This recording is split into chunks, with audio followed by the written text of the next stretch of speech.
Welcome to the range walkthrough of the 964 range of Porsche 911.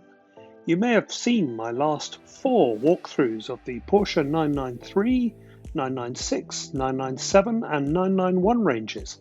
I'll put a link to them in the description, and there's a pop-out at the top of the screen too.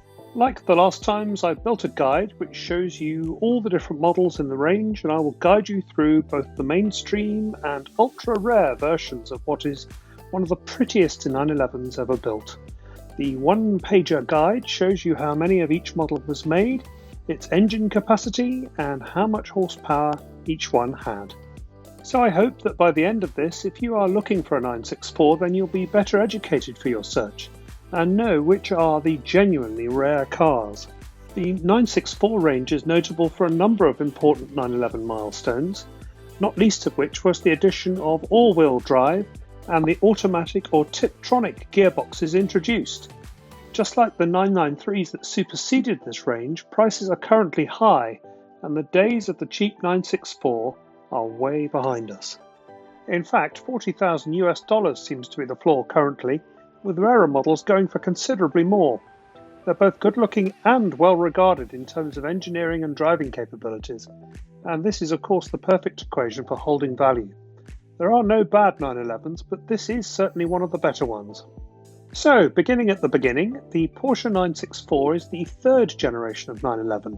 It superseded the G series and was launched in 1989. Porsche kept making them through to 1994 and the advent of the 993 model. It was made during the dark days at Porsche, and production numbers are a fraction of what they make today.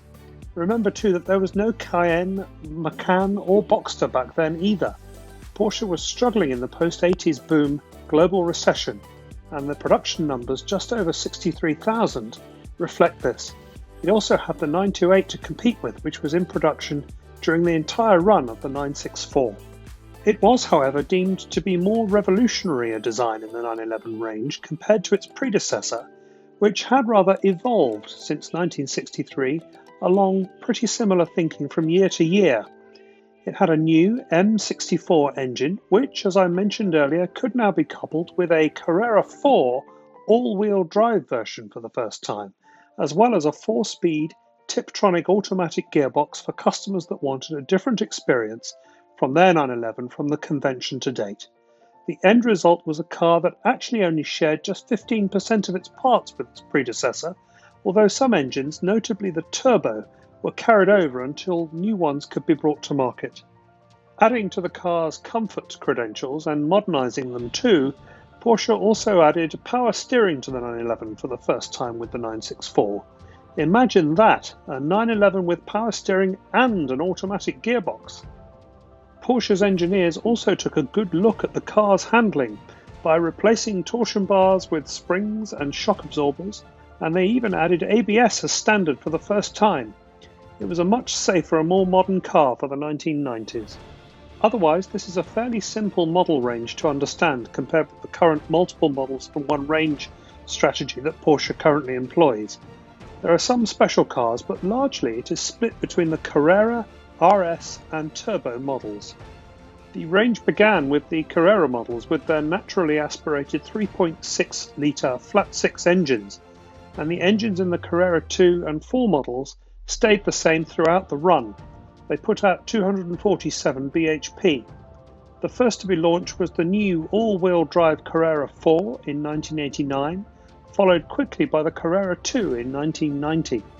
The Carrera range could be ordered in coupe, cabriolet and targa format, and the 964 was the last 911 until 2011's 991 range to have the targa with the removable panel. The Targas that came after the 964 in the 996 and 997 model ranges were really large glass sunroofs with a hatchback facility. You either love them or you hate them. You pays your money and you takes your choice. We will talk about the turbo models that joined the range in 1990 in just a minute, but the range developed its likely more interesting cars from 1992 with the addition of the Carrera RS models. These models are the beginning of what we would call today the GT range of 911s. These stripped out, lighter, more track and handling focused cars, developed in conjunction with Porsche's Carrera Cup race cars of the time. These cars were initially developed just for the European market and were rear-wheel drive only and stripped for weight of such niceties as air conditioning, rear seats and sound deadening. Porsche even welded the chassis differently and used magnesium wheels and thinner glass amazingly to result in an overall weight saving of 345 pounds or 155 kilograms versus the Carrera 2. This car weighed just 2,686 pounds, which, when coupled with a more powerful engine than the standard Carrera 2, putting out 260 horsepower rather than 247, this made for a fast car indeed. In order to appease customers who wanted some track focus but who didn't want to sacrifice all comfort, Porsche produced a touring version of the RS, which put back most of the removed niceties. However, you could go further and order a GT version for the track only, which stripped the car out yet further. As mentioned before, Porsche initially thought that the RS wouldn't be appealing to an American audience. However, in 1993, for US fans of the RS, Porsche brought the RS America to the country. Based on the Carrera 2 and not saving quite as much weight as the lightweight Euro RS, it was however stripped out of things like air conditioning, power steering and a radio. They were actually priced cheaper than the Carrera 2, and it was the cheapest car in the range. This is remarkable because nowadays these are valued much more highly than the Carrera 2, and they start at $100,000. The European Carrera RS is valued even more highly, and, if you can find one, look to pay over $250,000. We are not quite done with the RS models yet though. For the Carrera Cup racing series, Porsche shipped standard Carrera 2s over to the US and had a third-party company convert them to Cup spec. In 1992 they cancelled the series because they were unable to sustain sponsorship for it. They were left with 45 cars which were either converted or part converted. Porsche made them roadworthy, and they were quietly sold to customers through the dealer network, without overtly competing with the RS America. Look for the Carrera Cup US edition plaque on the dash to identify them. As rare as hen's teeth, of course, these go for upwards of $250,000. To close out the RS range, we get to the 3.8 Carrera RS, which replaced the first 3.6 Carrera RS. This put out 296 bhp and spawned the 3.8 RSR race car, which was even more powerful depending on how the engine was kitted out for racing. So that's the Carrera and RS models. Let's turn our attention to the wide-bodied turbo models, and then we'll have a look at the special models at the end. The turbo model evolved significantly in the 964. There was no new engine for the first 964 turbos, and so they were given the same engine as the 930 turbo of the prior model. Shows you how Porsche were doing financially at the time, doesn't it? So the turbo joined the range in 1990 and ran for 2 years with the 3.3-litre turbo engine, putting out 316 bhp.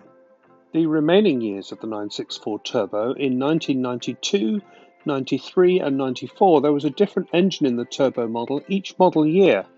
Firstly, in 1992, the 3.3S, which put out a much larger 376 bhp and was a seriously fast car for the time. And then in 1993 it received the new 3.6-litre turbo, which put out 355 bhp. In its final year, the Turbo S arrived with 380 bhp, and these could be specified at enormous expense, that is to say $60,000 in addition to the $99,000 purchase price in a flat or slant nose format called the Flachbau, or low rise in English. These in turn could be specified differently depending on what kind of spoiler or vents you wanted, and even had a different front end if you were a Japanese customer. Those customers had their front end based on the 930 Turbo, whereas customers elsewhere had their front ends based on the relatively lowly Porsche 968. An unusual range, the Porsche 964 Turbo, with a different engine almost every year. So, to wrap up, let's look at some of the special cars that Porsche produced along the way for the 964. As started in the preceding model, the Speedster came out in 1994. It was designed to fit in somewhere between the Carrera and the RS in terms of how it handled, and could also be ordered in a stripped-out lightweight format too. 25 cars were also converted by Porsche's exclusive department to have a wide-bodied turbo look. Porsche made 936 units in all, some half of which came to the United States. The Porsche America Roadster was a one-year-only 1992 car, which was a cabriolet-bodied wide-body car, so it had the turbo look but yet the Carrera 2 engine. Just 250 were made. Finally, I have included a prototype in our list today because I just thought it was interesting. We will all remember the Porsche 959 of the 1980s, but what about the 969? Well, I'm not surprised you don't remember it because it was only a prototype and only 16 were produced. 15 of those 16 were destroyed by Porsche, and the remaining one hasn't been seen since. It was supposed to be a successor to the 959, but problems in engineering the engine to stay cool and bringing a product to market at a price that the recession-infected market could tolerate proved insurmountable, and I'm afraid to say it was scrapped, and we were robbed of a halo model to cherish. So that's the walkthrough of the Porsche 964 range, which I hope you found helpful. Stay tuned for similar films to come and have a look at my other 911 range walkthrough videos and others. Meantime, thanks a lot for watching. See you in the next one.